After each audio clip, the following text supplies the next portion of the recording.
sediakan waktu berkualitas ya, buat anak-anak kita. Jangan sampai memori seperti ini kelewatan. Ya. Cari ide-ide kreatif yang kecil-kecil yang membahagiakan.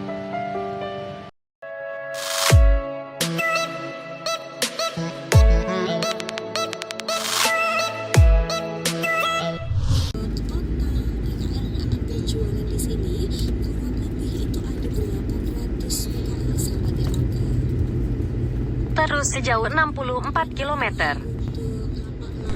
Masih jauh perjalanan yang harus ditempuh. Terlalu cepat berlari akan menguras energi. Tidak apa berjalan pelan, agar tetap bisa bertahan. Sesekali juga boleh berhenti, sekedar menghela nafas, menghibur diri, lalu melangkah lagi.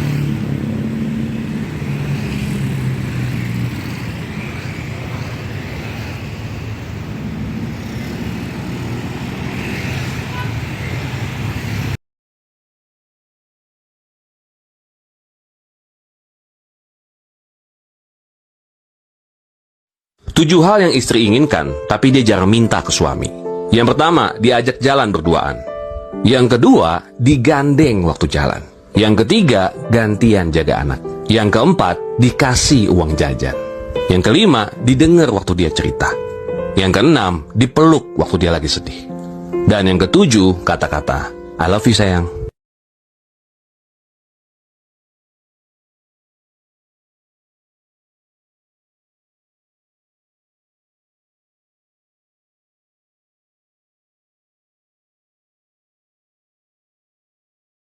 Semakin bertambah usia, lu akan semakin sadar bahwa lu gak butuh drama. Lu gak butuh konflik, apalagi stres. Yang lu butuhin cuma rumah yang nyaman, makanan yang sehat, dan selalu dikelilingi oleh orang-orang yang lu cintai dan mencintai lu.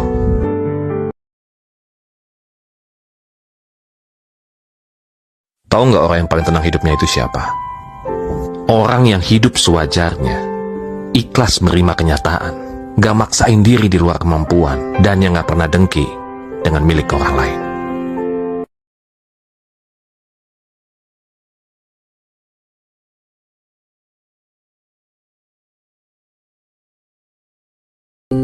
Perjuangan tidak pernah terasa ringan. Di tengah perjalanan, kamu akan sendirian. Teman-teman seperjuangan berhenti melanjutkan. Kamu terus saja melangkah, lupakan rasa lelah. Tidak ada yang tahu 5, 10, atau 20 langkah di depanmu ada keajaiban yang menunggu. Sesekali kita butuh waktu menyendiri, jauh dari segala basa-basi. Dan mungkin sesaat kita perlu tersesat untuk menemukan sebenar-benarnya sahabat.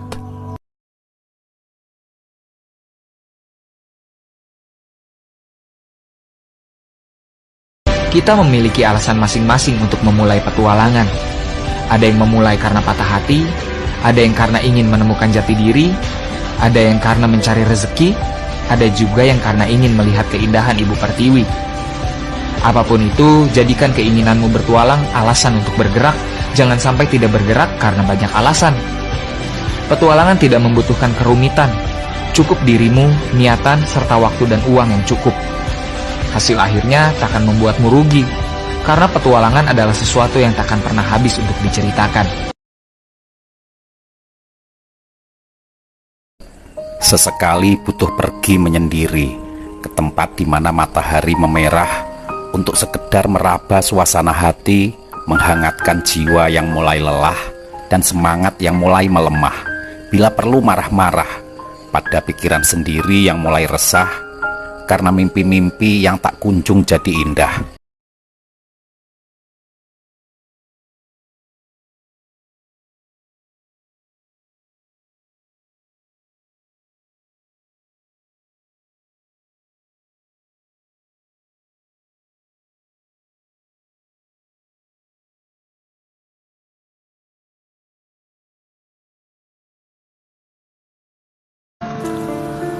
Rezeki orang itu beda-beda.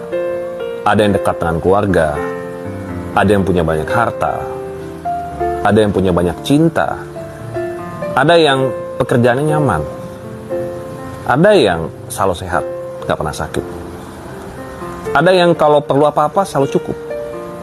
Rezeki bukan cuma soal uang. Yang penting kita bahagia menjalaninya.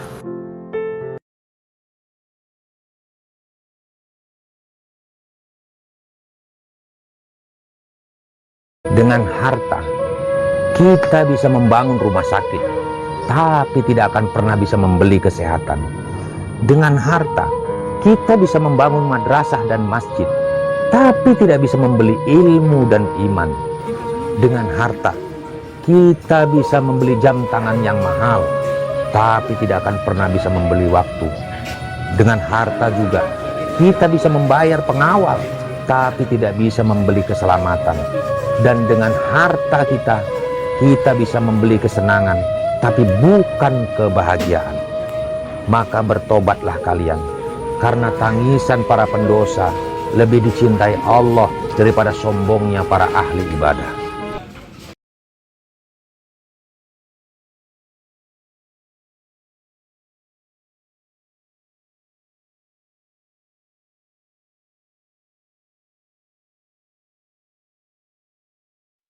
Jenengan duduk dengan anak berpahala, bersendau gurau dengan anak berpahala, mengantar anak sekolah juga berpahala, membayar SPP-nya anak-anak dari TK, SD, SMP, SMA sampai perguruan tinggi, itu jelas deposito kita di akhirat.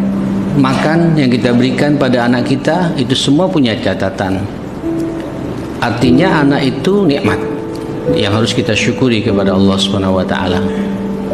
Makanya orang tua yang bijak tidak akan banyak mengeluh tentang masalah anak. Sebab dia sadar betul sesadar-sadarnya bahwa Allah ketika memberikan karunia anak, Allah sangat memahami betul bahwa kita orang tua ini sanggup memikulnya, sanggup untuk mengarahkan anak kita, mentarbiyah anak kita. Sebab kalau tidak sanggup, Allah tidak akan memberikan anak kepada kita.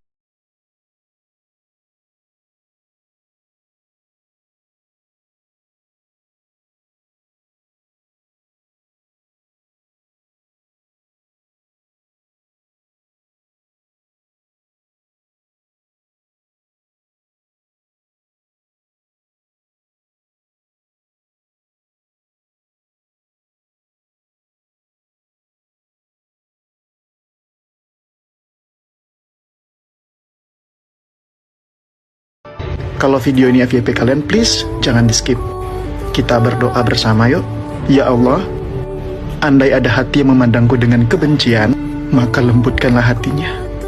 Andai ada hati yang terluka karena sikap dan lisanku, maka sembuhkanlah sakitnya. Andai ada hati yang ingin menyakitiku, maka hindarilah dariku. Ya Allah, aku tak bisa mengobati dan menyenangkan hati siapapun, karena aku tahu hatiku dan hati mereka adalah milikmu, dan hanya Engkaulah yang mampu mengaturnya.